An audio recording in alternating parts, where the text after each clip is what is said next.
Аны эмесе кийинки куттуктоо үчүн сөз Кыргыз Республикасынын президентинин алдындагы Ыйман фондунун төрагасы Нуржигит Кадырбековго берилет. Туяк атабыз Ыйманга чакырган улуу залкаракын болгон экен. Ошо Ыймандын жолунда баштайын. Мээримдүү жана ырайымдуу жараткандын аты менен баштайын. Сүйүктүү пайгамбарыбыз Мухаммед саллаллаху алейхи вассаламга салават саламдар болсун. Асманды караңыздар. Жараткан Алла булуттарды качырып кетти. Буга чейин дефицит болуп аткан күндүн нуру үстүбүзгө чачылып жетти.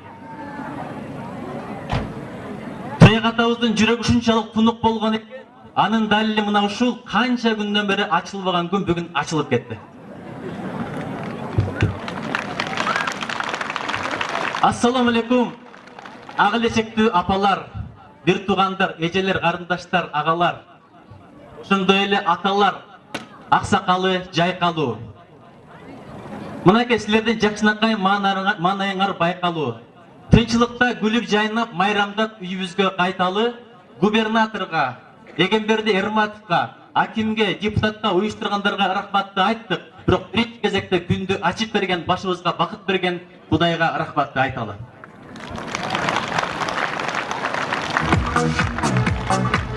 Мен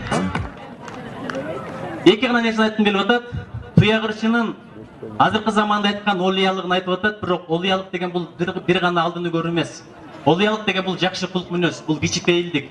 Мен туяк ырчынын бир ырынан анын ушунчалык кичипейил экенин байкадым. Кичипейилдик бул адамга берген жараткан өтөн бир чоң неаматы, жакшылыгы.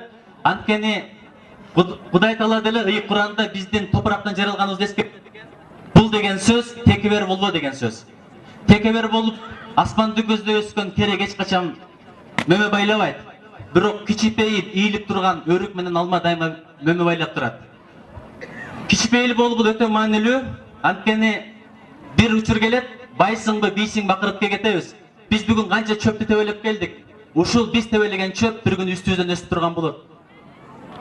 Туяк атанын ырларына мен кичипейилдигин байкадым. Ошол бир моллайым деген ырында ушундай саптар бар экен.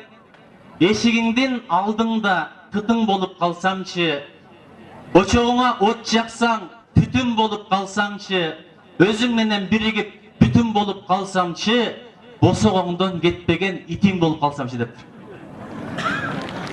Эгемберди Эрматов деле канчалган өзүнүн жары турат, жанынын жарым, үйүнүн жарыгы менин эжем болот.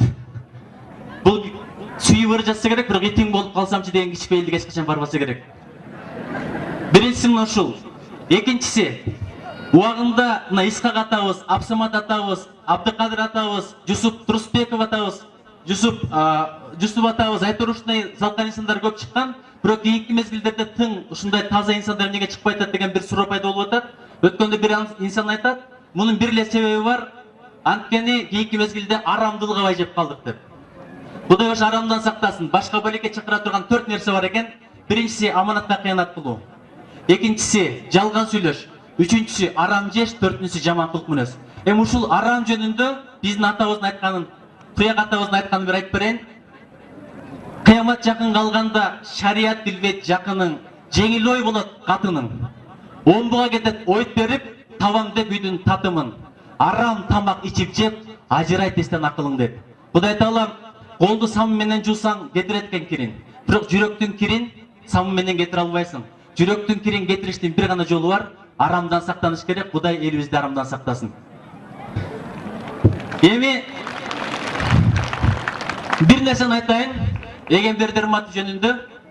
Бул инсан пешнебизге жазылган бир залкар инсан экен. Ошол боюнча бир жалпы айтып кетейинчи. Ассаламу алейкум. Атагын бүткүл дүйнө уккан жер. Бүркүтү шаңшып аспанда учкан жер. Мөмөлөрдүн түркүн бышкан жер.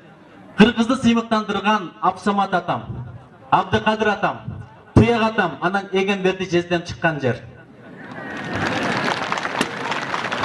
Менин тилегим узак сүзсүн кемеңер, алыс учсун жебеңер. Бирок бир суранычым, Абсамат атаны, Абдыкадыр атаны, Туяк атаны, ошондой эле Эгемберди Эрматовду биздин эле кадам жайдын улу дебеңер. Булардын бардыгы жараткандын бизге берген нуру, өзүнө кызмат кылсын деген кулу, булардын жүрөгүнөн чыгып турат жакшы сөздөрү жана ооздорунан төгүлүп турат ыры. Булар бир гана кадам жайдан эмес, калың касиеттүү кыргыз элинин уулу. Эрди ер кылгандагы, жер кылгандагы аял дейт. Баягыдан бери Эгемберди урматтап мактап атасыздар. Мен буюрса жакшылык үчүн дүйнөнү кезем, жамандыктан безем. Бир жакшылыктарды негедир алдын ала сезем.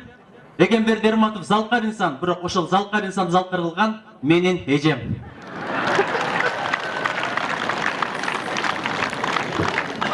Бир Аллага сыйыналы, бизге рызкы берген, амандык берген. Дүйнөдө канчалаган жерлерде согуш болуп атат. А биз болсо тойлоп атабыз, шүгүр дейли. Канча адамдар берге келгибиз келди, келе албады, анткени бут иштебей атат, кол иштебей атат, ооруп атат, түйшүк болуп атат, жакындар өлдү. Ошого шүгүр дейли. Кимде ким жаратканга шүгүр десе, жараткан ошол берген нематын, жакшылыгын көбөйтүп берет экен. Аманчылык, биримдик болгондо шүгүр дейли. Ушундай мекенди бергенине шүгүр дейли. Ошон үчүн туяк атабыз бир Алла деп ырдаптыр. Мен дагы ушул бир Алла дегендин уландысын окуп бүтүрүп коеюн. Туяксымал залкарды бакыт кылган бир Алла. Акындардын ичинен жакыт кылган бир Алла. Ырларына жүрөктү ашык кылган бир Алла. Касиеттүү ушул жерде юбилейин белгилеп отуруштун насип кылган бир Алла. Көчөт желсең, эксең жетилтип, терек кылган бир Алла. Туяктын ырын ыйманга себеп кылган бир Алла. Кыргызыма кыргызды өбөк кылган бир Алла. Туяктын ырын кассын деп, изилдесин жассын деп, Эрматовду кыргызга белек кылган бир Алла. Эми тилегим келечегибиз кең болсун, ыкбал залатууга тең болсун. Жараткан бизге жар болсун, жүрөгүбүздө намыс менен ар болсун. Чөлдөрүбүз шаар болсун. Дагы бир айтарым. Өзүнө биздей сыяктуу кулду берген бир Алла, үстүбүзгө төгүлсүн деп нурду берген бир Алла, Туяк акын аркылуу, Эгемберди акын аркылуу ырды берген бир Алла, ал эми ушундай адамдар төрөлсүн деп касиеттүү кумду берген бир Алла. Рахмат.